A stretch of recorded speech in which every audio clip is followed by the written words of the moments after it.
स्थान या तीन गोष्टींवरती मातीचं संपूर्ण आयुष्य डिपेंड आहे. जर आपण त्याच्यातला पहिल्या घटकचा जर विचार केला सेंद्रिय कर्ब, तर ऑर्गॅनिक कार्बन ज्यावेळेस आपण 1960, 65, 70, 80 इथपर्यंत ज्यावेळेस शेती करत होतो त्यावेळेस आपल्या जमिनीचा ऑर्गॅनिक कर्ब हा 9% होता.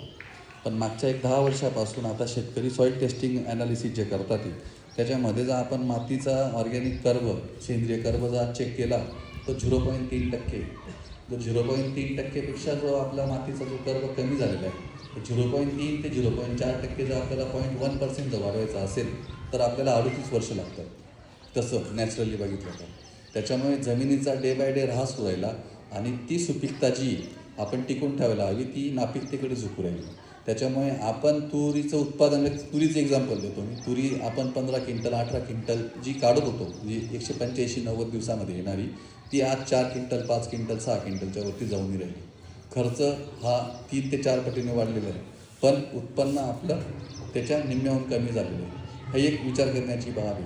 तर सेंद्रिय कर्ब वाढवण्यासाठी आपण नॅचरली कोणकोणत्या गोष्टी करू शकतो. आता मी एक शेतकरी बघितले होते 20-22 एकर दरवर्षी ते अद्रक लावतात. आमच्या नाशिक जिल्ह्यातले शेतकरी इथे हुशार प्रगतिशील शेतकरी. तर ते एकरी 6 टन बॉयलरची राख टाकायची. आपल्या जुन्या काळामध्ये आपण कधी बी लसूण कांदा ज्यावेळेस आपण आपल्या घरचे बी टाकत होते त्या काळामध्ये आपण चुलीची राख वापरायचो. चुलीची राखेमध्ये सर्वात जास्त सेंद्रिय कर्ब राहतो. त्याच्यामुळे आजकाल तर शक्य नाही आहे आपण एकरी 5 टन 6 टन राख जमिनीमध्ये टाकून सेंद्रिय कर्ब वाढवू शकतो, कारण की त्याच्यात तेवढा खर्च पण जाऊ राहिला. मग आजचे काही उत्पन्न आलेले इंडी रूट्स म्हणून जे उत्पादन एक आलेलं आहे श्री बायो हैदराबादचं, त्याच्यामध्ये जवळपास 7 ते 8 प्रकारचं जीवाणूंचं कल्चर आहे आणि त्याच्यामध्ये ऑर्गॅनिक कार्बन ॲड केलेलं आहे आपण. ज्यावेळेसही आपण या ज्या जीवाणू आहे याच्यात बॅसिलस सबटिलस नावाचा एक जीवाणू आहे की असं म्हणतात बॅसिलस सबटिलस, तर तुम्ही पहिल्यांदाच ऐकलं असेल, पण नाशिकमधल्या शेतकऱ्यांना जर विचारलं बॅसिलस सबटिलस तर ते पुन्हा हिस्ट्री सांगतील. बॅसिलस सबटिलस हा चिली नावाच्या देशामध्ये सर्च झालेला हा बॅक्टेरिया आहे. जर आपण एक जीवाणू आहे फक्त, जर आपण आपल्या तळ हातावरती जर बघितलं वन टाईम कोणत्याही पोझिशनला तर 50 लाख बॅक्टेरिया राहतात तळ हातावर. पण हा जो बॅक्टेरिया हा रिसर्च केलेला बॅसिलस सबटिलस याच्या 8 प्रकारच्या व्हरायट्या आपण इंडी रूट्समध्ये टाकलेल्या आहे. चिली नावाच्या देशामध्ये हा रिसर्च झाला आहे.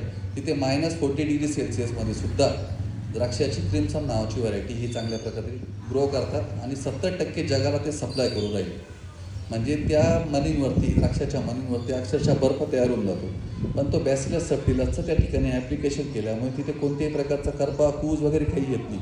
तर हा एक त्या बॅक्टेरियाचा फायदा आहे. ज्यावेळेसही आपण तूर लागवड करतोय, मक्का लागवड करतोय किंवा अद्रक लागवड करतोय, जर आपण इंडी रूट्स हे एकरी 8 किलोच्या हिशोबानं जर वापरून घेतले तर कमीत कमी आपल्याला 40 ते 45 फायदे भेटतात. याच्याने काय होऊन जातं की मुळीवरती कोणत्याही प्रकारच्या गाठी येत नाही, म्हणजे निमॅटोडच्या गाठी येत नाही. ती अद्रक असो, तूर असो किंवा इतर कोणतेही पीक असो. दुसरी गोष्ट म्हणजे झाडामध्ये प्रतिकारशक्ती टिकून राहते.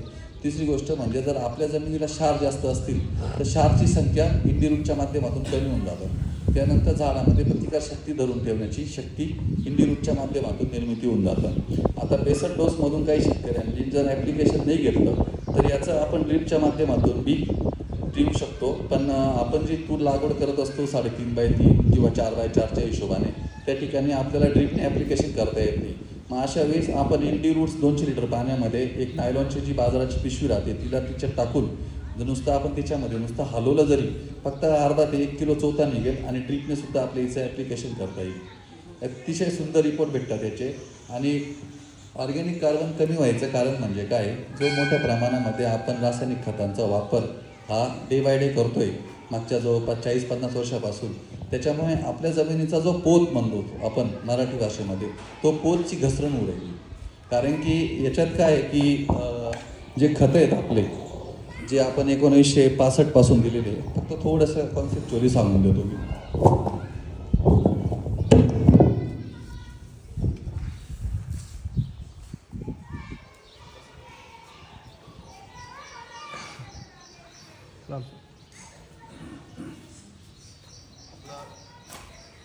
जागरूकता मोहीमचं हे घोषवाक्य जे आपलं प्रथम माती, ज्याला आपण सॉईल फर्स्ट म्हणतो.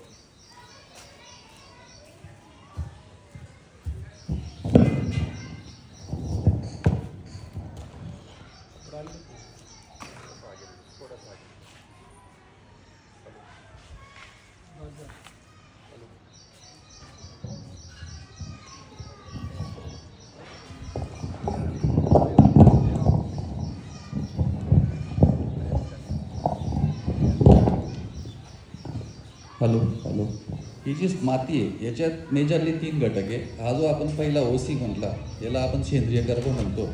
या सेंद्रिय गर्भाकडे आपलं लक्षच नाही आहे मागच्या. जे आपण खतं देतो याच्यामध्ये आपण समजून देतो युरिया 10-26-26, 12-32-16, 9-24-24 हे जे खतं आपण देतोय वेगवेगळ्या पद्धतीने, हे ज्यावेळेस आपण समजून घ्या मक्का किंवा तूर, हे जनरली काय आहे, हे जवळपास आपण जर म्हटलं तर 4 ते 5 महिन्याचं पीक आहे, बरोबर आहे. आणि ज्यावेळेस आपण हे खतांच्या बॅगा लावतो, एकरी 2 बॅगा या लावल्या, तर हे जे पीक आहे हे फक्त पहिले याच्यात 40% आपटे होईल या खतांचं या पिकाला.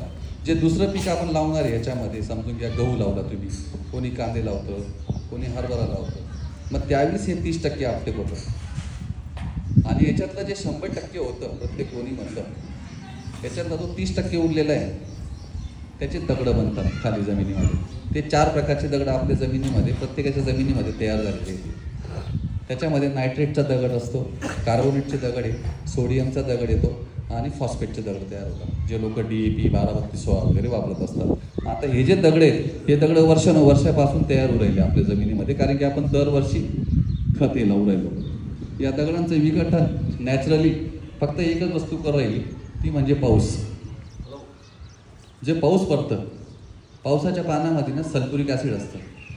ज्यावेळेस सल्फ्युरिक ॲसिड या जमिनीमध्ये जातं पाण्याच्या माध्यमातून, तर याच्यामधले आपल्याला जवळपास 40 ते 50% खतांचं विघटन होऊन जातं. पण 40 ते 50% जे खतांचे जे दगडे आहे हे परत जसे तसे ब्लॉक झालेले दिसतात. त्याच्यामुळे आपल्याला जी समस्या येते ज्यावेळेस आपण तूर लावतो, तर या खतांचे जे ब्लॉक तयार झाल्यामुळे आपल्या जमिनीला हवा नाही मिळत, म्हणजे वापसा कंडिशन नाही मिळत. हे जे रूप आपण लावतो ही मुळी असेल त्याच्यामुळे या दगडांना जर आपल्याला डिकम्पोज करायचं असेल तर आपल्याला जैविक उत्पादनांचा वापर, त्यामध्ये इंडिरूट्स, हॅलोचेक या 2 उत्पादनांचा वापर आपल्याला करणं गरजेचं आहे, जेणेकरून आपल्याला ऑर्गॅनिक कार्बन जो आहे हा <0.3% आहे सध्या आपल्या जमिनीचा, जो जुन्या काळामध्ये होता 9%. तुम्ही ॲमेझॉनचं जंगलचं नाव ऐकलं असेल, ॲमेझॉन. आजकाल ॲनाकोंडा सापडला बघा, बरेचसे लोक रील्स बघत असतील फेसबुकवरती, मोठ्या ॲनाकोंडा सापडला. त्या जंगलाचा ऑर्गॅनिक कार्बन 9 ते 12% आहे. तरी तिथे ऊन पडत नाही, खूप मोठे झाडं आहे, जंगल आहे, पण त्या जमिनीला कधी आपण मुवमेंट केलेली नाही, त्याच्यामुळे तिथला ऑर्गॅनिक कार्बन खूप चांगला आहे. आपल्याकडे काय आहे, डे बाय डे आपण फक्त जमिनीतून काढण्यामागे लागलेलो आहे. आपण तुरी बी ज्यावेळेस तोडतो ना, फक्त तुरी तोडण्यामागे लागतो, पण तिला खाऊ नाही घालत, असा विषय होऊन जातो. त्यामुळे ऑर्गॅनिक कर्ब हा खूप महत्त्वाचा विषय आहे. आणि ऑर्गॅनिक कर्ब जर आपल्याला मिळवायचा असेल तर इंडिरूट्स हे जे खत आहे, आपण हे एकरी 8 किलो बेसल डोसमधून जो आपण डोस घेणार आहे, समजून घ्या आता आपण तुरीला जो डोस घेतोय त्याच्यामध्ये 9-24-24 काही शेतकरी एकरी 1 बॅग घेतात, काही 10-12-32-16 घेत आहे. त्याच्यामध्ये नीम पावडर घेत आहे 2 बॅगा, त्याच्यामध्ये बोरॅकॉल घेतोय आपण 6 मायक्रोन्यूटन एकरी 10 किलो. त्याच्यानंतर आपण इंडिरूट्स त्याच्यामध्ये 8 किलो घेतोय. आणि त्याच्यासोबत ही जी बाटली आहे ते हॅलोचेक. हॅलोचेकमध्ये क्षार विरघळणारे जीवाणू आहेत. हे क्षार विरघळणारे जीवाणू आपण हॅलोचेकच्या माध्यमातून अतिशय चांगल्या प्रकारे विघटन करू शकतो. हा खूप महत्त्वाचा कॉन्सेप्ट आहे, कारण की 1965 आपल्याकडे भारतामध्ये ग्रीन रिव्हॉल्युशन झालं आणि युरियाचा खूप मोठा वापर आपण भारतामध्ये केल्यानंतर आपल्याला त्यावेळेस 90-95-2000 पर्यंत खूप मोठ्या प्रमाणामध्ये उत्पन्न मिळालं. पण त्याच्यानंतर जसा ऑर्गॅनिक कार्बन ढसायला तसं तसं आपलं उत्पन्न कमी झालं. कारण की ऑर्गॅनिक कार्ब का महत्त्वाचा आहे आपल्या जमिनीला, ऑर्गॅनिक कार्ब जो आहे हा बॅक्टेरिया तयार करतो, जीवाणू. जितका चांगला ऑर्गॅनिक कार्ब राहिला तितके जास्त जीवाणू, आणि जितके चांगले जीवाणू राहतील आपल्या जमिनीमध्ये तितकी उत्तम शेती राहील. त्याच्यामुळे आपल्याला सर्वात बेसिक जो आहे आपलं जे फाउंडेशन आहे शेतीचा, हा पूर्ण ऑर्गॅनिक कर्ब आहे. त्याच्यानंतर मग मर वगैरे उत्पादन या सर्व समस्या सुरू होऊन जातात. त्याच्यामुळे आपल्याला ऑर्गॅनिक कार्बनला प्राधान्य देणं खूप गरजेचं आहे. हा झाला प्रथम मातीमधला पहिला भाग ऑर्गॅनिक कर्बचा. तुरीबद्दल मी थोडीशी 15 मिनिटांनी माहिती देईल. दुसरा याच्यामध्ये घटक येतो EC. खूप चांगले प्रगतीशील जे शेतकरी असतात, खास करून म्हणजे आता मी नाव नाही ठेवणार आपल्या भागातल्या शेतकऱ्यांना, पण जे चांगले शेतकरी असतात, मी 2009 लिंबाजी चिंचोलीला ज्यावेळेस काम चालू केलं अद्रक या पिकामध्ये, तिथे एक शेतकरी 32 एकर 35 एकर दरवर्षी लावायचा. त्याने मला पहिला प्रश्न विचारला, साहेब म्हणे मी तुमच्या कंपनीचं उत्पादन वापरतो म्हणे, मला माझ्या एका प्रश्नाचं उत्तर द्या म्हणे, जमिनीच्या 3 भौतिक अवस्था कोणत्या म्हणे. मी त्याला सांगून दिल्या, मला माहीत होतं माझं BSc ॲग्री झालेलं होतं. OC EC PH आम्ही शॉर्ट फॉर्ममध्ये म्हणतो, OC EC आणि PH. OC म्हणजे सेंद्रिय कर्ब, EC म्हणजे शार्ता आणि PH म्हणजे सामू. आता EC हा समजून घ्या, EC किंवा याला आपण TDS पण म्हणतो. बऱ्याचशा जणांना TDS आणि EC कळत नाही. जे हे जे दगड बनलेले आहेत आपले खतांचे, फॉस्फेट, नायट्रेट, कार्बोनेटचे, ज्यावेळेस पावसाचं पाणी पडतं तर हे विघटन होतात, बरोबर आहे. तिथेच आपली विहीर असते आणि या विहिरीला हे पाणी उतरतं. मग हे पाणी जे ना आपल्याला खारं लागतं. मग आपण म्हणतो झालं आपलं पाणी खूप खारं झालं, क्षार आहे. आणि त्या क्षारमुळे काय होतं, किडनी फेल्युअरचे प्रॉब्लेम खूप मोठ्या प्रमाणात होतात. महाराष्ट्रामध्ये खामगाव जे अकोल्याजवळचं गाव आहे, तिथे 80% लोकांना किडनीचा प्रॉब्लेम आहे. या अकोल्याजवळचं जे खामगाव, की तिथलं पाणीच पूर्ण क्षारयुक्त होऊन गेलेलं आहे. त्याच्यामुळे जसं जसं शहरीकरण वाढत आहे ना, तसं तसं हे क्षारांचं प्रमाण वाढून राहिलं. आज बघा तुम्ही मोठे मोठे सिटीज घ्या, धुळे, नाशिक, संभाजीनगर, पुणे, याच्या आजूबाजूला जर गेले तर संपूर्ण जो भाजीपाला आहे हा सांडपाण्यावर तयार होऊ राहिला. आणि ते सांडपाणी जे हे पूर्ण क्षारचं पाणी आहे, जे माणसांचं, मनुष्यांचं मलमूत्र आहे. त्याच्यामुळे ही क्षारता कमी जर करायचं असेल तर आपल्याला या माध्यमातून, जैविक उत्पादनाच्या माध्यमातून आपल्याला EC हा समजून घेणं गरजेचं आहे. क्षार आपल्याला कमी करायचे. आजकाल आपण जारचं पाणी प्यायला लागलोय, सर्वात घातक. जे लोक जारचं पाणी पिऊ राहिला ना, त्यांना न्यूट्रिएंट्सच भेटून राहिले. त्याच्यामुळे सांधेदुखीचा प्रॉब्लेम आपल्या समाजामध्ये भरपूर वाढला आहे आजकाल. त्याच्यामुळे जारचंही पाणी पिणं चुकीचं आहे, कारण की ते क्लोरीन टाकून त्यांनी ते शुद्ध केलेले आहे. त्याच्यामुळे बेनिफिशियल जीवाणू त्या पाण्यामधले मरून जातात आणि पाण्याची जी घनता आहे ती जाड होऊन जाते. आपण जे पाणी पितो क्षारचं का पित नाही, कारण की त्या पाण्याचे जे ड्रॉपलेट आहे, जे थेंब आहे, ते जाड असल्यामुळे आपल्या सांध्यांपर्यंत पोचत नाही. त्याच्यामुळे पाणी जे आहे ते शुद्ध प्यायला हवं. आजकाल तर बरेचसे मशिनरी आलेले आहे की जे शुद्ध पाणी देतात.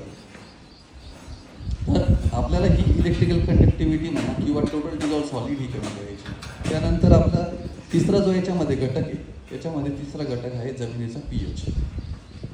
जमिनीचा pH. आता आपल्या भागामध्ये मोजके काही शेतकरी असतील की जे सॉईल टेस्ट करत असतील, माती परीक्षण ज्याला आपण म्हणतो. जर आपल्या जमिनीचा जर आपण सामूजा आजच्या तारखेला चेक केला तर तो 8.5 ते 10.5 होऊन गेलेला आहे. आणि ह्या pHचं जे गुणोत्तर असतं हे 0 ते 7 आणि 7 ते 14 म्हणजे या रेंजमध्ये असतं जमिनीचं सामू. जर तुमच्या जमिनीचा pH हा 0 ते 7 आहे तर ही तुमची जमीन जी ही सलाईन सॉईल म्हणता येईल आपल्याला.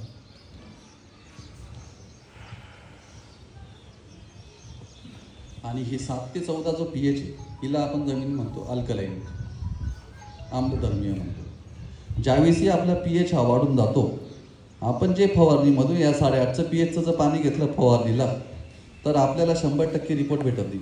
आपण त्या दुकानदाराला दोष देतो, सांगायचा विषय झाला फक्त. 100% आपल्याला रिपोर्ट भेटत नाही. जमिनीचा जो सामू आहे हा आयडियली आपल्या असायला हवा 6.5 ते 7.5. याच्यामध्ये जे तुम्ही ड्रिपने कोणतेही औषध दिलं किंवा ड्रेंचिंग केली, आयोनी केली, फवारणी केली तर 100% रिपोर्ट आपल्याला भेटतील. आणि या pH आपल्याला हा मिनिमम या लेवलला आणण्यासाठी आपल्याला जास्तीत जास्त जैविक उत्पादनांचा वापर करणे हा गरजेचं आहे. त्यामध्ये 5-6 गोष्टी कंपनीने सांगितलेल्या आहे. माती पुनरुज्जीवनासाठी उपाययोजना जर आपण या बघितल्या तर किंवा या सेकंड बघितल्या तर यामध्ये लिहिलेलं आहे त्यांनी की कमी खोलीवर नांगरणी करायची आपल्याला, त्या तिथे समोर लिहिलेले पहिल्या मातीमध्ये. दुसरी गोष्ट म्हणजे हिरवळीचे खतं लावतात. आता तूर लावल्यानंतर तुम्ही काय लावतात? तूर केल्यानंतर दुसरं पीक कोणतं करता तुम्ही? मक्का म्हणजे मक्का जमीन उतरवायचंच काम आहे तुमचं आणखी. कारण की रब्बीची मक्का 140-45 दिवस घेते ॲज कम्पेअर्ड टू खरीप आणि उत्पन्न तिथं 40-50 क्विंटल निघतं.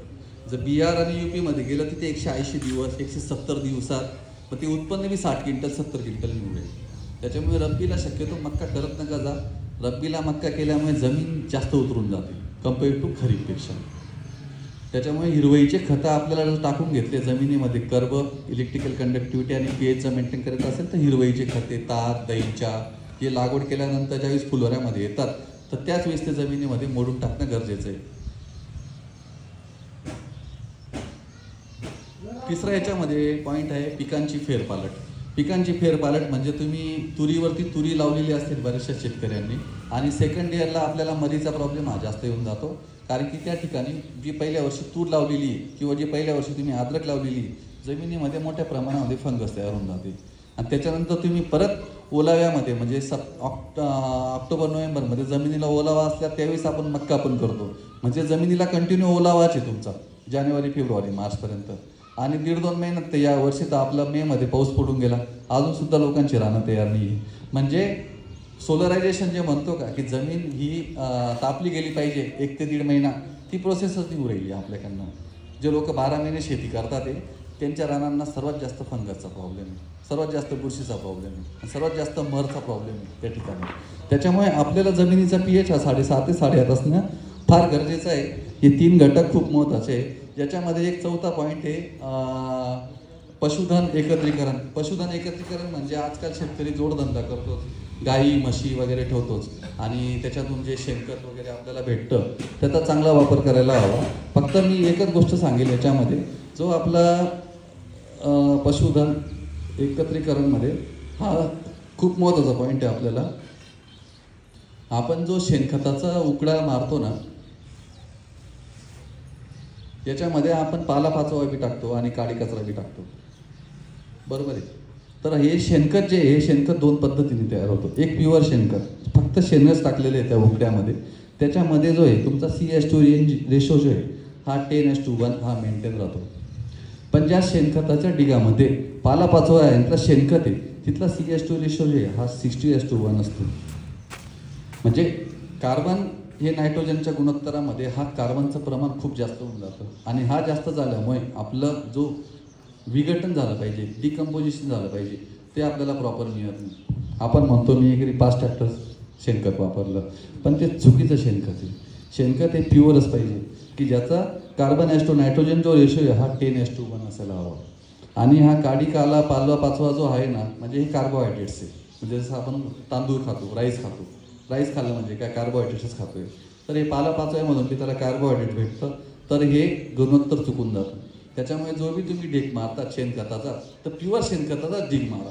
त्याच्यामध्ये काडी काला पाचवा बिलकुल टाकू नका. टाकलं तर तुमचंच नुकसान आहे. अजूनही म्हणजे गव्हर्नमेंट म्हणा किंवा सोशल ऑर्गनायझेशन्स म्हणा किंवा दुकानदार म्हणा, कृषी सेवा केंद्र, निविष्ठावाले, तर या गोष्टींवरती आपण थोडंसं काम करायला हवं असं मला वाटतं. या 3 ही चौथी महत्त्वाची गोष्ट आहे. आणि 5वी याच्यामध्ये महत्त्वाची गोष्ट आहे की रसायनांचा वापर कमी करायचा आहे.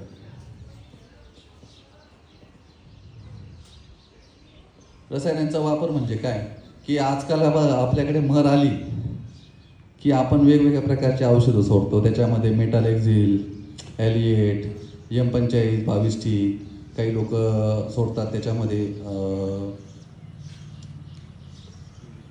क्लोरोपायरिफॉस, हे असे वेगवेगळे. त्याच्यामुळे परत आपल्या जमिनीमध्ये हे जे 3 घटक आहे OC, EC, pH, या गोष्टींना आपल्याला तडे मिळून जातो. त्याच्यामुळे आपण रसायनांचा वापर हा डे बाय डे कमी करायला हवा असं माझं म्हणणं आहे. आपण अमावस्या पौर्णिमेचं गणित ते फॉलो केलं गेलं पाहिजे. आजही लोकांची जी काही लागवडी होतात तर ते लोक तारीख, वार, अमावस्या, पौर्णिमा या गोष्टी फॉलो करत असतात. त्याचं कॅलेंडरसुद्धा आहे, पण तेवढ्या डीपमध्ये आपल्याला जायचं नाही आहे. या 5 गोष्टी कंपनीने त्याच्यात मेजरली मेन्शन केलेलं आहे की आपण थोडं मातीला महत्त्व द्यायला हवं. आपला दुसरा विषय आहे तूर. आपली ही श्री बायोकडनं ही जागरूकता मोहीम चालू आहे प्रथम माती संदर्भात, आणि त्यासोबतच ज्या गावांमध्ये जे पीक होतं ते पिकांच्या संदर्भात आपण माहिती देत असतो. आता तुरीचा विषय झाला. तूर ही 2 प्रकारची आहे. एक तूर जी आहे ती 5-5.5 महिन्यात आपण शेंगा तोडून हार्वेस्ट करून संपवून टाकतो. दुसरी तूर जी ती 175 ते 180 दिवसामध्ये निघणारी लाल तूर आहे. जनरली आपल्याला सफेद तूरचाच अभ्यास करायचा आहे. जी सफेद तूर आहे हिच्यामध्ये जी व्हरायटी याच्यात शिफारस करण्यात आलेली, आपण जातीपासून सुरुवात करू. हिच्यामध्ये BDN 700 नावाचं ही व्हरायटी सजेस्ट केलेली आहे सफेद तूरसाठी. आणि जर आपण लाल तूरचा विचार केला, जी दुसरी तूर आहे ही जनरली 150 दिवसापर्यंत निघून जाते. आणि लाल तूरचा जर विचार केला तर ही 165, 175, 185 दिवसापर्यंत निघते. हिचं उत्पन्न म्हणजे हिचं कोरडं उत्पन्न घेतो आपण, हिचं उत्पन्न 15 ते 18 क्विंटलपर्यंत निघू शकतं जर तुमचं मॅनेजमेंट चांगलं असेल तर. आणि तुरीला भाव जरी 7,000 रुपये तर म्हणजे आपल्याला 1,00,000 रुपये वार्षिक उत्पन्न भेटू शकतं जेवढ्या 5-6 महिन्यात. आणि BDN 711 जे हिचं उत्पन्न आपण 3 खुडण्या 4 खुडण्या 5 खुडण्या करू शकतो. आता हिच्यामध्ये ज्या व्हरायटी येतात हिच्यात BDN 716 म्हणून व्हरायटी लालमध्ये, फक्त माहितीसाठी सांगतो. हिच्यात चारू येते, हिच्यात मारुती येते, हिच्यात आशा येते, अशा 5-6 प्रकारच्या व्हरायट्या. हिच्यात 736 येते. पण हिच्यामध्ये लिमिटेड व्हरायटी BDN.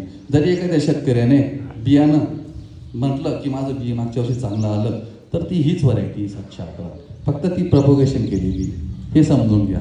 आपण म्हणतो की एक कॉन्सेप्ट राहतात की बाबा याचं बियाणं खूप चांगलं आहे, पण त्याने त्याचंच एक मल्टिप्लिकेशन केलेलं असतं आणि तेच तो सुट्टं बियाणं विकतो. जसं जापनीज म्हणजे काय आहे ॲक्च्युली, ही मोठ्या प्रमाणात आणि हायब्रिडमध्ये येते ना ती, त्याच्यामुळे तिला जापनीज म्हटली आहे. तसं हिला आपण देशी म्हणतो. हे झालं जाती संदर्भात. हिच्यात सर्वात महत्त्वाचा मुद्दा म्हणजे कोणतेही तूर आपण जे लागवड करतो तुरीला, ज्यावेळेस आपण एखादं वाण आणलं, समजून घ्या आता तुम्ही आणलं BDN 711, जिला आपण म्हणतो व्हर्जिन तूर म्हणतो आपण, यशोदाची येते ती व्हर्जिन तूर येते. हे बियाणं आपण 1 किलो आणलं, बरोबर आहे.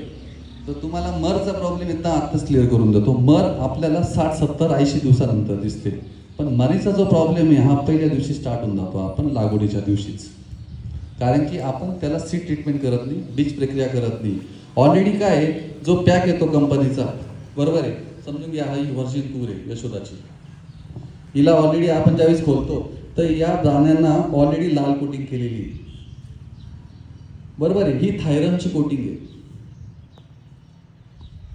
थायरम काय करतं, याला फक्त कोटिंग केले. ज्यावेळेस तो पुडा भरला ना, हिला फक्त थायरम लावलेलं आहे. ही फक्त कोणत्याही प्रकारची बुरशी आहे, बॅक्टेरिया आहे या बियाण्यावरती चढू नाही देत, फक्त येऊ नाही देत, फक्त सॅनिटायझेशन म्हणून काम करतं थायरम. पण याची जी बीज प्रक्रिया जी आहे ना, याची बीज प्रक्रिया खरं मेटालेक्झिन नावाचं जे बुरशीनाशक येतं 35%, फक्त 5 ग्रॅम वापरायचं आपल्याला. कारण की हे जे बी, या बियाणामध्ये हे जे आपण ज्यावेळेस कोटिंग करू तर जी फंगस, काही आपली जी सॉईलमध्ये हे जाणार आहे बियाणं, आपले हे बियाणं आपल्या सॉईलमध्ये जाणार आहे आपलं, तर ही जमिनीमधली जी फंगस आहे बुरशी, हिचं नाव आहे फ्युझारियम ऑक्सिस्पोरियम.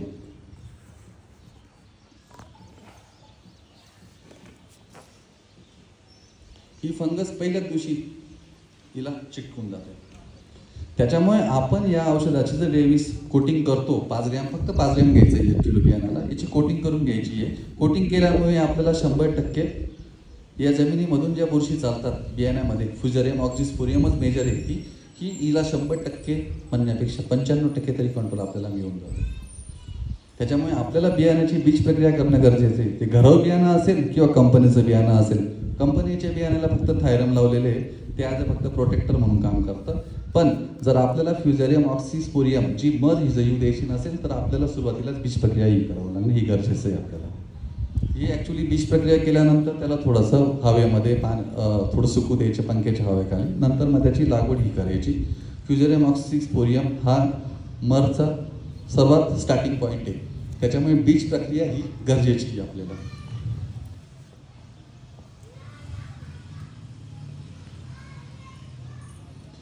दुसरी गोष्ट याच्यामध्ये आहे लागवड. आता लागवडी बाबतीत पण जर आपण विचार केला, महाराष्ट्रामध्ये मेजर 4-5 ठिकाणी सफेद तूरचं उत्पन्न मोठ्या प्रमाणामध्ये होतं. नाशिक जिल्ह्यामध्ये कळवण, जी आपण कळवण तालुक्याचा विचार केला तर त्या ठिकाणी 8x2ची किंवा 2.5 लागवड होते.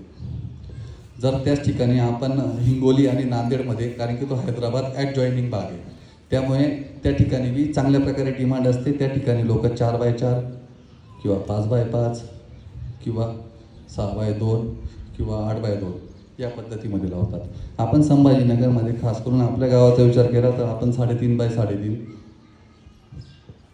हेच आपलं गणित आहे मागच्या 2-3 वर्षापासून. कारण की 3-4 वर्षापासूनच आपण या गावामध्ये सफेद तूर करू राहिलो, तर 3.5x3चा अंतर आहे. तर याच्यामध्ये 2-3 पद्धती मी तुम्हाला सांगतो, ज्यावेळेस आपण लागवड वेगवेगळ्या पद्धतीने ही करू शकतो. पहिली जी पद्धत ही एक ओळ पद्धत आहे. याच्यामध्ये याला आपण निखळ लागवड सुद्धा म्हणू शकतो. निखळ एक वय म्हणजे काय, जर आपण ही 4 फुटाची सरी काढली तर हिच्यावरती हे बियाणं लागवड होईल 4 फुटाच्या दरम्यान. जसं आज आपण 3.5 बाय 3.5 करतोय त्याच फुटामध्ये. ही एक पद्धत आहे, ही अंतर आहे 4 फूट. ही काय आहे याच्यात तर समजून घ्यायचा विषय आहे की ज्यावेळी आपण आपली जमीन ही सर्वांना माहिती आहे. मी येऊन तुम्हाला सांगू नाही शकत पाणी दिल्यावर माझ्या जमिनीला वापसा कधी येतो, मी नाही सांगू शकत, ते शेतकरी सांगू शकतो. जर जमीन मध्यम भारी असेल तर त्या जमिनीमध्ये वापसा कमी येणार आहे. पाणी धरून ठेवण्याची क्षमता त्या ठिकाणी जास्त आहे, त्याच्यामुळे तिथे शाखीय वाढ आपल्याला ही जास्त मिळेल. त्या ठिकाणी ज्या ठिकाणी जमीन काय आहे त्या ठिकाणी 5 फुटाचं तरी अंतर असायला हवं. कारण की जाड्या जमिनीमध्ये झाडाला वाढ जास्त राहते. आपल्याला झाड जास्त पोसायचं नाही आहे, झाडांना फांद्या जास्त वाढवायच्या आहे आणि फांद्या जास्त वाढवायच्या असतील तर अंतर जास्त वाढवावं लागेल. तर सिंगल एक ओळीमध्ये फक्त आपण हेच प्लांटेशन याच्यात करू शकतो. तर ही एक पद्धत झाली. दुसरी एक पद्धत झाली याच्यामध्ये जोड ओढ पद्धत. हिला आपण मिश्र पण म्हणतो, मिश्र पद्धत. जोड ओळीमध्ये काय आहे, जर आपण ही 4 फुटाची जी सरी काढली बरोबर, या 4 तास काढल्या, इथे आपण 1 तासला गॅप देऊन देतो 4 फुटाचा. परत ही 4 फुटावरती नवीन. आता याचा फायदा काय आपल्याला, ज्यावेळेस आपण इथे हा गॅप देतोय 4 फुटाचा, ही मध्यम हलकी जमीन आहे, लाल तांबूस जमिनीसाठी हे प्रमाणे. याचा फायदा आपल्याला एकच आहे की ज्यावेळेस ही 4 ते 5 फायदे. हिचा सर्वात पहिला फायदा म्हणजे इथं सूर्यप्रकाश. सूर्यप्रकाश आपल्याला प्रॉपर मिळतो. दुसरी गोष्ट म्हणजे हवा. तिसरी गोष्ट म्हणजे फ्लावर ड्रॉपिंग कमी होते, फुलांची गळ कमी होते याच्याने.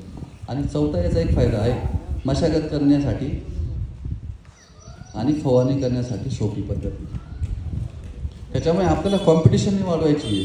तुम्ही झाडांचं पॉप्युलेशन बी वाढवलं तरी उत्पन्न तेवढंच निघणार आहे जितकं तुम्ही कमी बी घ्याल. कारण की जर तुम्ही याच्यात विचार केला, आपण जोड 3.5 बाय 3.5 जर आपण विचार केला लागवडीला, तर आपण 3500 बी टाकतोय, 3555 बी लागू राहिला आपल्या याच्यात 3.5 बाय 3.5. त्याच ठिकाणी आपण 4 बाय 4 जर केलं तर या ठिकाणी आपलं बी राहिलं की 2700 लागवड, 2700 जर रोपे. त्यानंतर जर आपण 5 बाय 5ला विचार केला तर याच्यामध्ये 1700 बी बसतो. त्याच्यात आणखी एक विषय असा आहे की ज्या ठिकाणी आपण 3.5 बाय 3.5 4 बाय 4 वरती लागवड जी करतोय, इथे जी लागवड करतोय आपण त्या ठिकाणी 2-2 बिया टाकतोय. ही सर्वात मोठी चूक आहे. कारण की या पद्धतीमध्ये काय आहे, या पद्धतीमध्ये आपल्याला एकच बी टाकणं आहे. भले आपल्याला 1.5 फुटावर किंवा 2 फुटावरच झाड घ्यायचं आहे, पण ते बी टाकताना आपल्याला 6 इंच 9 इंच किंवा 12 इंच असं टाकणे. आणि ज्यावेळी आपण विरळणी करू तर विरळणीमध्ये बरोबर आपलं 1.5 फूट अंतर हे सेट होऊन जातं. विरळणी करणं गरजेचं आहे. एकाच ठिकाणी 2 झाडं नको, जास्त कॉम्पिटिशन तयार होते. झाडांची संख्या जितकी मिडियम राहील तितकं जास्त उत्पन्न राहील. जितके झाडांची संख्या जास्त राहील तितके झाडांचं उत्पन्न हे कमी राहील. घनता नको आपल्याला, बागेमध्ये हवा असायला हवी. तर दुसरा पॉईंट आपला झाला लागवडीबद्दल. काही शेतकरी आणखी याच्यात एक पॉईंट राहिला माझा, काही शेतकरी इंटरक्रॉप घेतात. त्याच्यामध्ये ही आपली तास आहे तुरीची आणि त्याच्यामध्ये आपण याच्यात सोयाबीन टाकला. आता हा 1 तास 2 तास टाकले, परत 4 फुटावर लावली, परत आपण इथे सोयाबीन लावली. काही जण सोयाबीन लावतात. सोयाबीनमुळे काय होऊन जातं, सोयाबीन हे 90 दिवसात निघणारं पीक आहे आणि 90 दिवसामध्ये ही तूरची जी ही सेटिंग होऊन जाते आपली. पण ॲक्च्युली ज्यावेळेस आपण सोयाबीन तुरीमध्ये लावतो तर हे जे झाड आहे आपलं तुरीचं, हे जमिनीपासून फुटवा नाही करत. हे 2.5 फुटापर्यंत हे व्याकंड जातं, डायरेक्ट ब्लँक राहते, फांदेच लागत नाही. त्याच्यामुळे शक्यतो सोयाबीन बी लावाल तर एक सिंगल तास जो आहे तर तुरीपासून 2.5 फूट आणि इकडनं 2.5 फूट असायला हवं अंतर त्या पिकाचं, आंतर पिकाचं. जर 2.5 फूट अंतर राहिलं तरच तुरीचा फुटवा तुमचा इथून निघेल जमिनीपासून. हा खूप महत्त्वाचा विषय. आपण 3.5 बाय 3.5ला ज्यावेळेस लागवड करतो ना, अशी पण आपली फांद्यांची संख्या ही 8च्या वरती जातच नाही. त्याच ठिकाणी 4 बाय 4ची जर लागवड तुम्ही केली ना तर त्या ठिकाणी संख्या ही तुमची 10 ते 12 होईल. त्याच ठिकाणी 5 बाय 5ची जर लागवड केली तर ही संख्या 12 ते 16 पर्यंत जाते. त्याच ठिकाणी जर 8x2ची लागवड केली, याच ठिकाणी संख्या ही 22-24 पर्यंत चालते. जितक्या फांद्या तितका फुटवा, तितका फुटव्यांना तितके पानं, पानांना फुलं, फुलांना सेटिंग आणि सेटिंगला माल, असं हे गणित आहे. त्याच्यामुळे अंतर हे खूप गरजेचं आहे. हवा जी म्हणतो ना, जी फुकट दिलेली आहे त्याची किंमत नाही आपल्याला. कारण की जो कर्ब आहे, जो कर्ब म्हणतो ना आपण, ऑर्गॅनिक कार्बन जो म्हणतो आपण ओसी, हा कार्बन हा जमिनीतला झाला ऑर्गॅनिक कार्बन. पण जो नॅचरल कर्ब आहे, हवेतून जो कर्ब भेटतोय कार्बन, हा कार्बन पिकाला देणं खूप गरजेचं आहे. याच्यामुळे काय होऊ राहिलं, याच्यामुळे पानांमध्ये फुलांमध्ये ना हार्मोन्स तयार होतात आणि या हार्मोनचं रूपांतर फुलामध्ये होतं. त्याच्यामुळे आपल्याला हवा खूप गरजेची आहे बागेची. हवा चांगली राहिली तर फुलगळ कमी होईल, मशागत सोपी जाईल, फवारणी करायला सोपं जाईल. तर हे झालं लागवडी संदर्भात. तिसरा याच्यात महत्त्वाचा विषय आहे बेसल डोस. आपण काय केला तुरीला?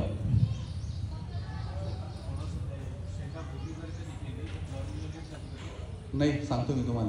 त्याचा पुढचाच पॉईंट होतो क्रॉप सायकलमध्ये. त्याच्यात बेसल डोसमध्ये आपण घेतो याच्यामध्ये 9-24-24 किंवा काही शेतकरी 10-26-26 एक बॅग घेतो आपण. कमीच घ्यायचं खत पहिल्या बेसलला. दुसरा नीम पावडर घेतो याच्यात 2 बॅग. त्याच्यात इंडी रूट घेतो 8 किलो. सूक्ष्म अन्नद्रव्य घेतो आपण याच्यामध्ये बोरॅकर नावाने 10 किलो. आणि हॅलोचेक घेतो आपण, जे जमिनीचे क्षार कमी करतो. फक्त ज्यावेळेस आपण हॅलोचेक घेणार आहे 250 ml किंवा 500 ml, तर हे हॅलोचेक आपल्याला इंडी रूटला कोटिंग करायचं आहे. एवढं. बाकी एवढा जरी बेसल डोस आपण घेतला तरी सफिशियंट आहे. त्यानंतर हा बेसल डोस झाला, हा झाला पहिल्या दिवशी, बरोबर आहे. आपण सेकंड डोस जो आहे हा 40व्या दिवशी करू शकतो. त्यावेळेस तुम्ही एखादं जाड खत 10-26-26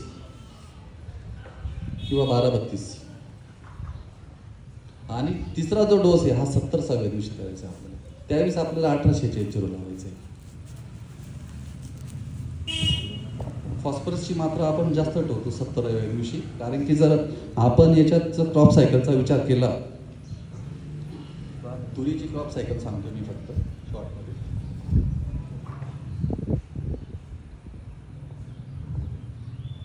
हे पहिल्या दिवशी आपण लागवड केली. 30 ते 35 दिवसाच्या पॅचमध्ये पहिली खोडणी आपली झाली पाहिजे, शेंडा खोडणी. शेंडा खोडणी का करतो आपण? कारण की आपण 3.5x3 वर लागवड केल्यामुळे झाडा बागेमध्ये त्या प्लॉटमध्ये कॉम्पिटिशन तयार होऊन जाते. आणि त्या कॉम्पिटिशनचा ड्रॉबॅक असा आहे, सूर्यप्रकाश मिळवण्यासाठी ते झाडं उंच वाढत चालतात. त्याच्यामुळे शेंडा खोडणी गरजेची आहे. शेंडा ज्यावेळेस खोडणी करतो त्यावेळेस झाडाला फुटवा तयार होतो. त्याच्यामुळे 30 ते 35 दिवसाच्या पॅचमध्ये एक खोडणी गरजेचं आहे, शेंडा खोडणी. दुसरी जी आहे ही 50व्या दिवशी करणे गरजेचं आहे. कारण की तुरीमध्ये बघितलं तर तूर लागवडीपासून तर 50 दिवसात आपल्याला फ्लावरिंग ही स्टार्ट होऊन जाते, फ्लावर्स. आणि तिचं फ्लावर्सचं फक्त 15 दिवसामध्ये ही पॉड सेटिंग होऊन जाते, शेंग सेटिंग होऊन जाते. फक्त 15 दिवसात, म्हणजे टोटल 65 दिवसामध्ये आपल्याला फ्लावरिंग सेटिंग ही मिळू शकते. त्याच्यामुळे आपण शेंडा खोडणी 30 ते 35 दिवसाच्या दरम्यान आणि 50 ते 55 दिवसाच्या दरम्यान करणार आहोत. शेंडा खोडला नाही तर झाडं सरळ वाढतील, फांद्याची संख्या लिमिटेड राहील, शेंगा लिमिटेड राहतील. शेंडा खोडणी गरजेचं आहे आपल्याला. ही झाली क्रॉप सायकल.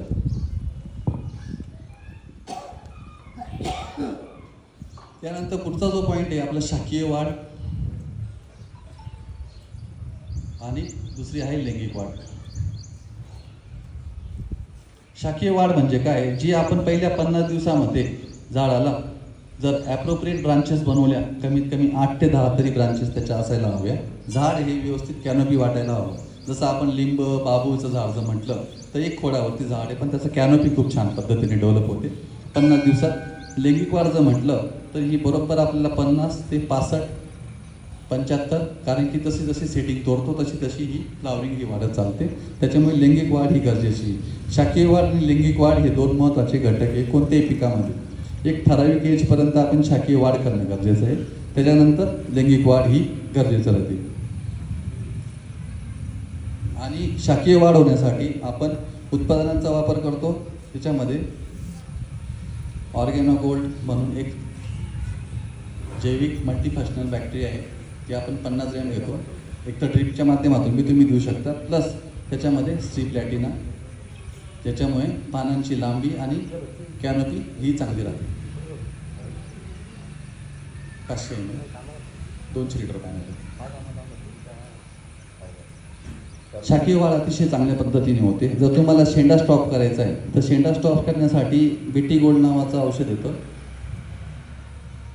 बीटी गोल्ड तुम्ही ज्यावेळेस मारतात झाडाला तर 24 तास झाड जे हे थांबून जातं डायरेक्ट. शेंडा जागेवर थांबतो आणि 24 तासामध्ये पूर्ण फ्लावरिंग ही त्या झाडाला तयार होऊन जाते. जबरदस्त फुल निघते याच्याने. बीटी गोल्डने फ्लावरिंगची संख्या छान भेटते याच्याने. तर शाकीय वाढवण्यासाठी आपल्याला ऑर्गॅनो गोल्ड सी प्लॅटिना घ्यायचं आहे आणि शेंडा स्टॉप करण्यासाठी बीटी गोल्ड प्लस याच्यामध्ये तुम्ही 05234 घेऊ शकता. आणखी एक महत्त्वाचा विषय राहिला याच्यामध्ये सांगायचा मला तुरीमध्ये, शेवटचा विषय राहील. तुरीमध्ये ज्यावेळेस आपण लागवड करतो, लागवड केल्यानंतर आपण ज्या ठिकाणी लागवड करतो तर लागवड केल्यानंतर आपल्याला क्रिया मायक्रोरेन म्हणून एक उत्पादन आहे. हे 2 पॅकिंगमध्ये येतं. 100 ml प्लस त्याच्यामध्ये 75 ग्रॅम नावाचं परत एक जीवाणूजन्य आहे. याच्यामध्ये जवळपास 8 ते 10 जीवाणूंचं आहे ना कन्सोर्शियम आहे. याच्यामध्ये pseudomonas, trichoderma, bacillus subtilis, phosphate solubilising bacteria, potash solubilising bacteria या बॅक्टेरियांचे मिश्रण आहे. हे जे सोल्युशन आहे हे 200 लिटर पाणी बनवून आपण जे तूर मक्का लावून राहिलो पूर्ण जमिनीवरती आपल्याला याची एकसारखी फवारणी घ्यायची. ही ज्यावेळेस आपण फवारणी करतो आणि जमिनीला ओलावा राहिला, पावसाचा दिवस राहतो, ओलावा असतो, तर हे जे बॅक्टेरिया आहे या जमिनीला पूर्ण भुसभुशीत करून टाकतात. स्प्रे केल्यानंतर हे जमिनीमधून स्प्रे केल्यानंतर पूर्ण आतमध्ये जातात. जमीन भुसभुशीत होऊन जाते. भुसभुशीत झाल्यामुळे क्षारांची संख्या कमी होऊन जाते आणि हवा ही जमिनीमध्ये चांगल्या पद्धतीने खेळते. त्याच्यामुळे आपल्याला तूर लागवड केल्यानंतर 7 दिवसापर्यंत किंवा 12 दिवसात किंवा जसं तुमचे कामं आवडले तर जमिनीला ओलावा असेल तर क्रिया मायक्रोरेन म्हणून एक उत्पादन आहे. ते 100 ml आणि 75 ग्रॅम 2 पॅकिंग एकत्र येतात. ते 200 लिटर पाण्यामधून पूर्ण क्षेत्राला फवारणी केल्याने आपल्याला जी पावसामुळे जी बुरशी तयार होऊन जाते हानिकारक, तिचा 100% कंट्रोल आपल्याला या उत्पादनाच्या माध्यमातून भेटतो. परत ज्यावेळी तुम्ही शेंगा खुंडणीला लागतात 90-95 दिवसानंतर शेंगा खुंडणी आपल्याकडे चालू होऊन जाते. तर शेंगा खुंडणी झाल्यानंतर आपण नवीन आणि फास्टर, कारण की याच्यात कॉम्पिटिशन खूप निर्माण होऊन जाते. प्रत्येक शेतकऱ्याला वाटतं की आपल्या शेंगा या जास्त निघाव्या. त्यावेळेस आपण MSK म्हणून जे खत आहे याच्यामध्ये मॅग्नेशियम, सल्फर आणि पोटॅश आहे, जे तुम्ही अगोदर खतं दिलेले त्याचं फास्ट अपटेक येऊन जातो आणि पिकांची जी गरज आहे, जी शेंगांची जी गरज आहे फुगवण, ती आपल्याला याच्या माध्यमातून खूप फास्ट भेटते. झाडाला खूप चांगल्या पद्धतीने ग्रोथ भेटते. याचे रिपोर्ट हार्डली 2 ते 3 दिवसात दिसतात. भाऊ शेठ मागच्या 3 ते 4 वर्षापासून हे उत्पन्न चांगलं विकू राहिले की शेंगा या फास्ट मार्केटला येण्यासाठी जर आपण MSK 100 ग्रॅम एका पंपाला जरी मारलं तर ती शेंग 3 ते 4 दिवसात मार्केटला परिपक्व होते. हा शेतकऱ्यांचा अनुभव आहे. तर MSK नावाचं उत्पादनाचा आपल्याला वापर शेंगा खुंडणीनंतर करायचा आहे. 100 ग्रॅम प्रतिपंप किंवा 75 ग्रॅम प्रतिपंप किंवा ड्रिपच्या माध्यमातून जर असेल किंवा हाताने आवणी करणं असेल तर 2 किलो प्रति एकर. खूप सुंदर रिपोर्ट याचे भेटतात. 2 ते 3 दिवसात माल ही तोडणीला येऊन जातो. या व्यतिरिक्त तुरीमध्ये आपल्याला काही समस्या वाटतात?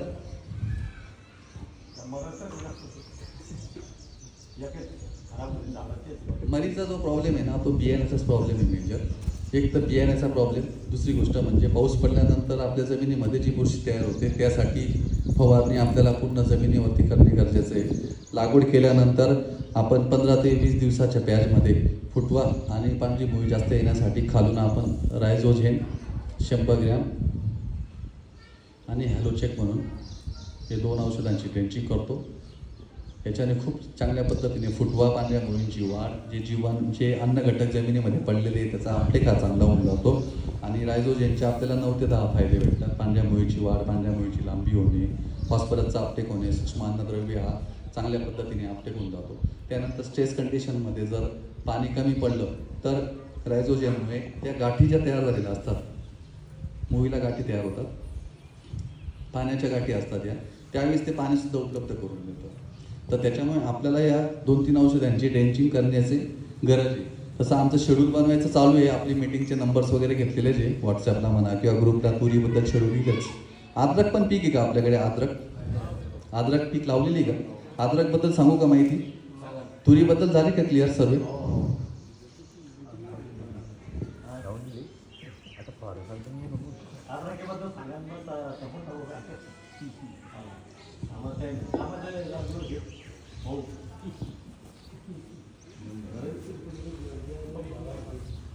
ते पोह्यांचं सांगा.